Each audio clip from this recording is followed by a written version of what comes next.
कपड़े धोने वाली बहू। शादी के पहले से ही विभा को कपड़े धोने का बड़ा शौक था।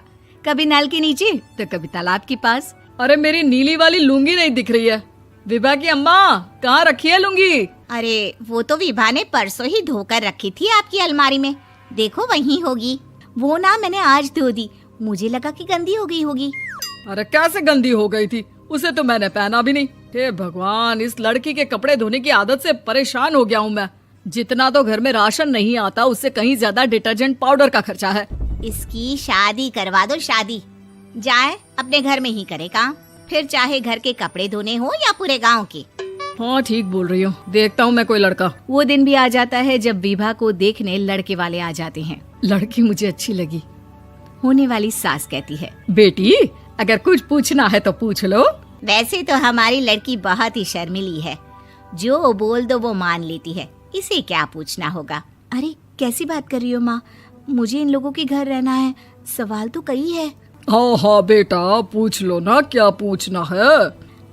आप लोगों के घर कपड़े कौन धोता है? सास का मुंह बन जाता है।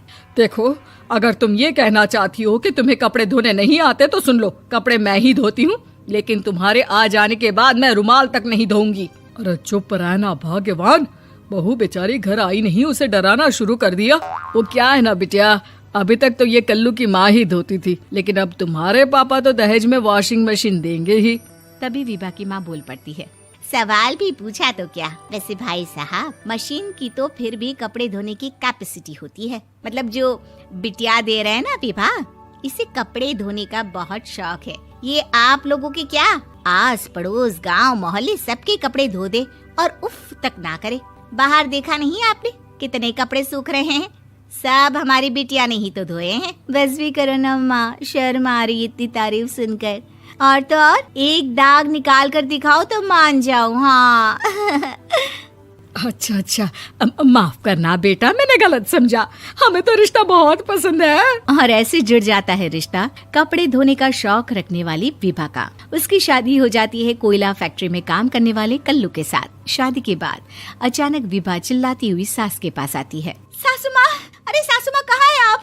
ये तो धोखा है, धोखा दिया आप लोगों ने मुझे। इसे ससुर के चक्कर के बारे में पता चल गया। अरे तो उसमें तुझे क्यों धोखा मिला है? अरे नल में पानी नहीं आता, कपड़े कैसे कब धुलेंगे? अच्छा, तू पानी नहीं आ रहा उसकी बात कर रही है। तो आपने क्या सोचा? कुछ नहीं। अच्छा, तेरी माँ ने कहा था कि कपड़े धोने का शौक है तुझे, याद आया मुझे। शौक बोलकर कपड़े धोने वाले मेरे जुनून को कम ना आके सासू माँ, कपड़ा धोना मेरा गुरूर है। तभी पति भी वहाँ आ जाता है। अभी मैंने इसे सनी देओल की फिल्म दिखाई है, उसी के डायलॉग मार रही है माँ। अच्छा सुन, साफ साफ बता रही हूँ, पानी सुबह 4 से 6 और शाम को 10 से 12 आता है, समझी? विभा टाइमिंग सुनकर हैरान हो जाती है। ये क्या भूतों का मोहल्ला है? सुबह 4 बजे उठकर कौन कपड़े धोता है? 4 बजे टंकी में पानी जाता है, फिर सारा दिन धोना ना, किसने मना किया? अरे कैसी बात कर रही हैं? 200 लीटर की टंकी में कितने कपड़े धो लूंगी मैं? सुबह ही उठ जाऊंगी मैं। अब क्या था, विभा सुबह 4 से लेकर रात के 12 बजे तक कपड़े ही धोती रहती। एक रोज सास पड़ोस से निकलकर कहीं जा रही होती है कि साथ वाली कहती है, हाँ कल्लू की माँ, जरा ये बताओ कि 2 साड़ी है, 2 ब्लाउज और एक पेटीकोट और एक नाड़े वाला लंबा कच्छा। हाँ तो? अरे तो क्या, कितना लोगी धुलाई ये बताओ। धोबन दिख रहे हैं हम क्या?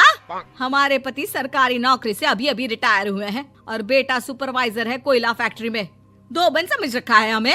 हाय रे कल्लू की अम्मा, माफ कर दो, वो तो मोहल्ले में यही सब बता रहे थे कि तुमने बहू को कपड़ा धुलवाने के काम में लगा दिया है। सास को पड़ोसन की बात सुनकर गुस्सा आ जाता है। वो घर पहुंचती है जहां घर के बाहर ही इतने सारे कपड़े सूख रहे होते हैं जितने कि किसी धोबन के घर पर। अरे ओ कल्लू की दुल्हन, बाहर निकल।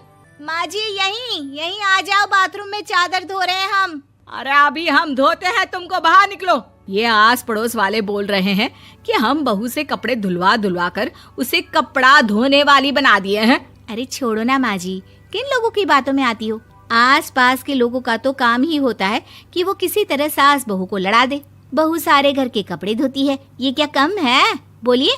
सास को भी लग जाता है कि वो बहू का ये सनकीपन नहीं छुड़वा सकती, इससे अच्छा है कि खुद ही चुप हो जाए।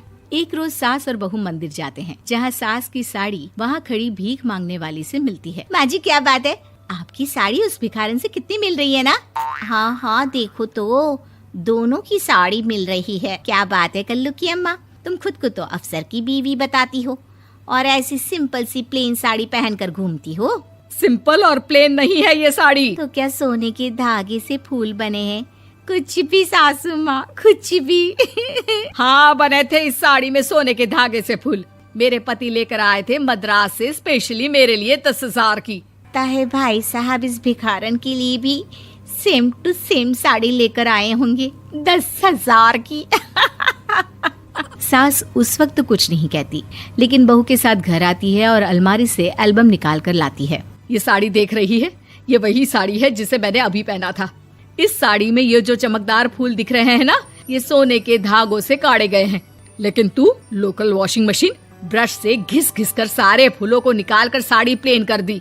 मुझे माफ कर दीजिए सासू माँ। और तो और, जब मैंने तुझे तेरी गलती के लिए कुछ नहीं कहा, लेकिन तूने तो सबके सामने मेरा मजाक ही बना दिया। क्यों? बहू को समझ में आ जाता है कि अब से उसका कपड़े धोना बंद।